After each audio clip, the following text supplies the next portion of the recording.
Winnie the Pooh, Chapter 1, in which we are introduced to Winnie the Pooh and some bees, and the stories begin. Here is Edward Bear coming downstairs now, bump, bump, bump, on the back of his head, behind Christopher Robin. It is, as far as he knows, the only way of coming downstairs, but sometimes he feels that there really is another way, if only he could stop bumping for a moment and think of it. And then he feels that perhaps there isn't. Anyhow, here he is at the bottom and ready to be introduced to you, Winnie the Pooh. When I first heard his name, I said, just as you were going to say, "But I thought he was a boy." "So did I," said Christopher Robin. "Then you can't call him Winnie." "I don't." "But you said, he's Winnie the Pooh. Don't you know what there means?" Yes, now I do," I said quickly. "And I hope you do too, because it is all the explanation you were going to get. Sometimes Winnie the Pooh likes a game of some sort when he comes downstairs, and sometimes he likes to sit quietly in front of the fire and listen to a story. This evening—" "What about a story?" said Christopher Robin. "What about a story?" I said. "Could you very sweetly tell Winnie the Pooh one?" "I suppose I could," I said. "What sort of stories does he like?" "About himself, because he's that sort of bear." "Oh, I see. So could you very sweetly?" "I'll try." So I tried. Once upon a time, a very long time ago now, about last Friday, Winnie the Pooh lived in a forest all by himself, under the name of Saunders. "What does under the name mean?" asked Christopher Robin. "It means he had the name over the door in gold letters and lived under it." "Winnie the Pooh wasn't sure," said Christopher Robin. "Now I am," said a growly voice. "Then I will go on," said I. "One day he was out walking. He came to an open place in the middle of the forest, and in the middle of this place was a large oak tree, and from the top of the tree there came a loud buzz, buzzing noise. Winnie the Pooh sat down at the foot of the tree, put his head between his paws, and began to think.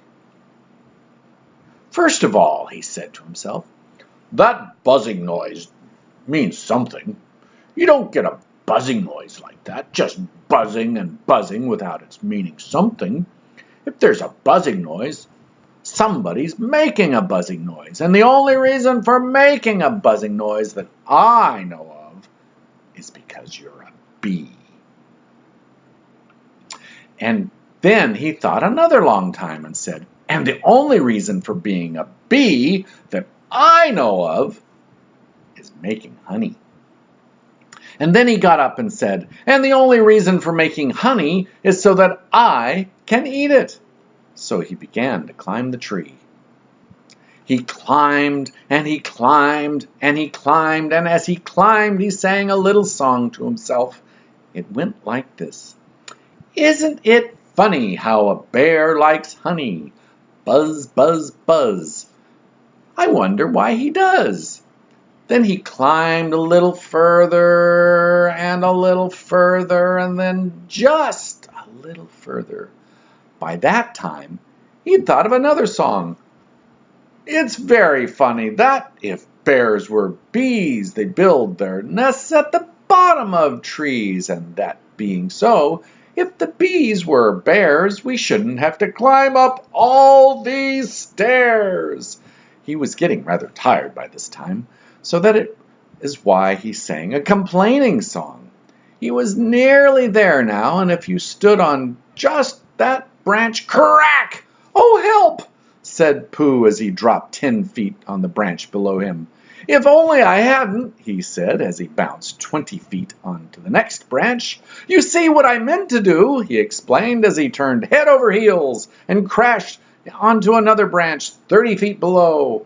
What I meant to do, of course it was rather, he admitted as he slithered very quickly through the next 6 branches. It all comes, I suppose, he decided as he said goodbye to the last branch, spun around 3 times, and flew gracefully into a gorse bush.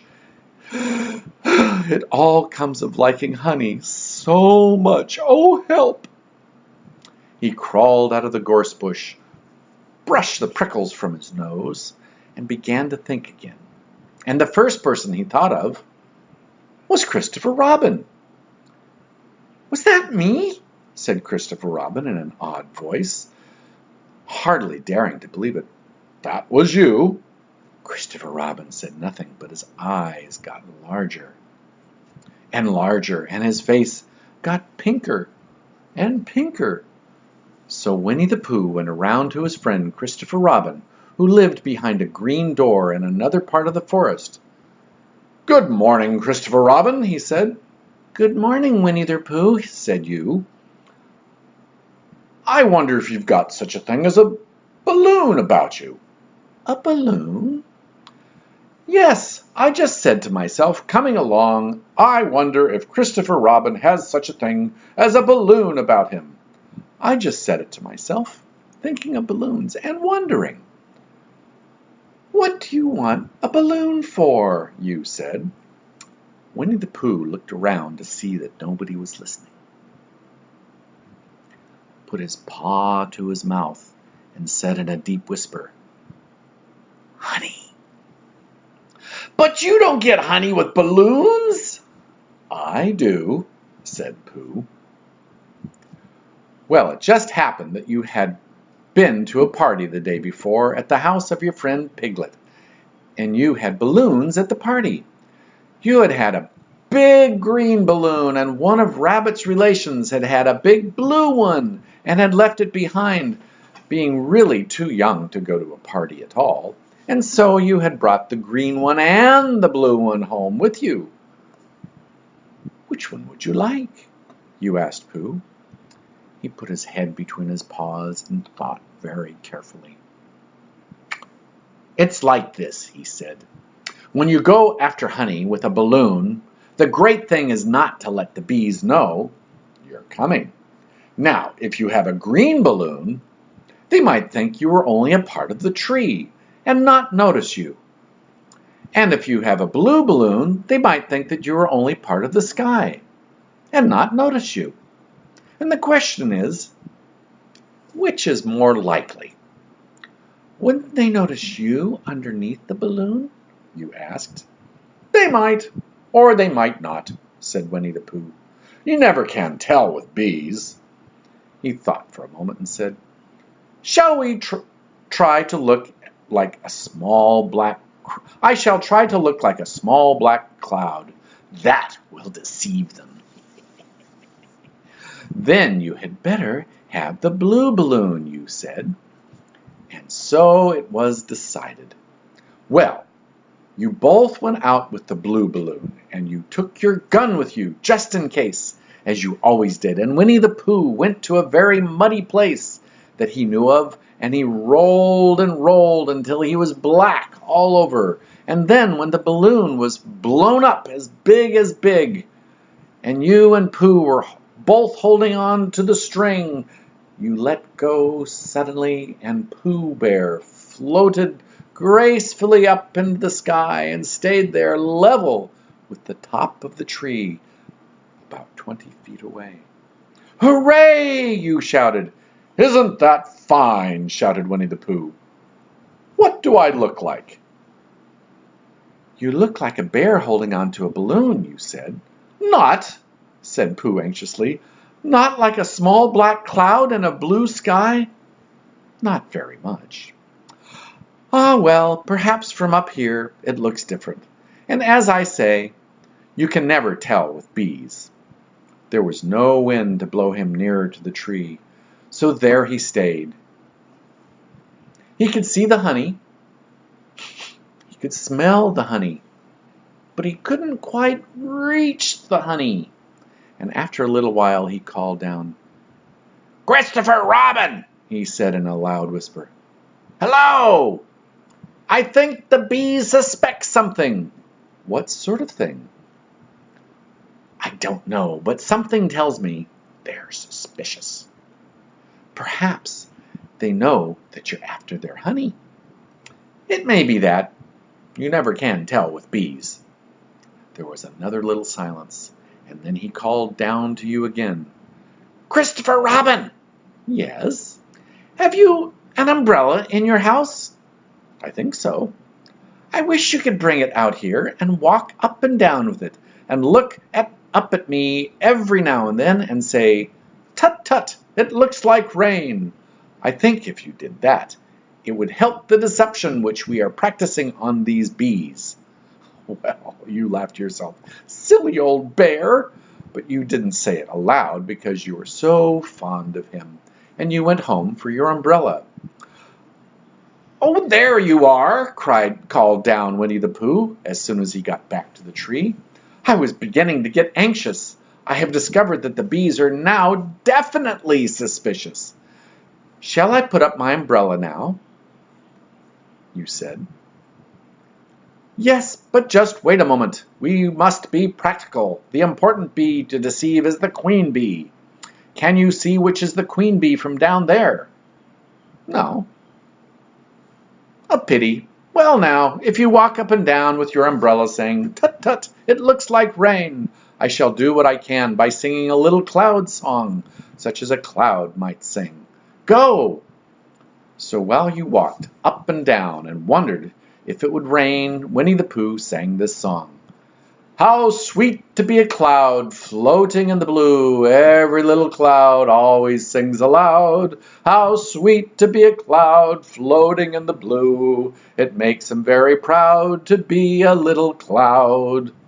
The bees were still buzzing suspiciously around. Some of them, indeed, left their nest and flew all around the cloud as it began the second verse of this song.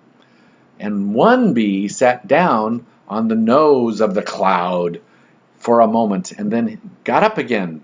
Christopher Robin, called out the cloud. Yes?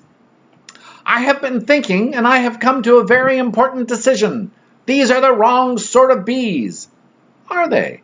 Quite the wrong sort. So I should think they would make the wrong sort of honey, shouldn't you? Would they? Yes, so I think I shall come down. How? Asked you. Winnie the Pooh hadn't thought about this. If you let go of the string, he would fall, bump, and he didn't like the idea of that. So he thought for a long time, and then he said, Christopher Robin, you must shoot the balloon with your gun. Have you got your gun? Of course I have, you said. But if I do that, it will spoil the balloon, you said. But if you don't, said Pooh, I shall have to let go, and that would spoil me. When you put it like this, you saw how it was, and you aimed very carefully at the balloon and fired. Ow! Said Pooh. Did I miss? You asked. You didn't exactly miss, said Pooh, but you missed the balloon. I'm so sorry, you said. You fired again, and this time you hit the balloon, and the air came out slowly, and Winnie the Pooh floated down to the ground. But his arms were so stiff from holding up onto the string of the balloon all that time that they stayed up straight in the air for more than a week. And whenever a fly came and settled on his nose, he had to blow it off. And I think, but I'm not sure, that is why he is always called Pooh. Is that the end of the story? Asked Christopher Robin. Well, that's the end of that one. There are others. About Pooh and me? And Piglet and Rabbit and all of you. Don't you remember? I do remember. And then when I try to remember, I forget. That day when Pooh and Piglet tried to catch the heffalump. They didn't catch it, did they? No. Pooh couldn't because he hasn't any brain. Did I catch it? Well, that comes into another story. Christopher Robin nodded. I do remember, he said, only Pooh doesn't very well, so that's why he likes having it told to him again, because then it's a real story and not just a remembering. That's just how I feel. Christopher Robin gave a deep sigh, picked his bear up by the leg, and walked off to the door, trailing Pooh behind him. Thump, thump, thump, thump, thump, thump. At the door, he turned and said, Coming to see me, have my bath? I might, I said. I didn't hurt him when I shot him, did I? Not a bit. He nodded and went out. In a moment, I heard Winnie the Pooh, bump, bump, bump, bump, going up the stairs behind him.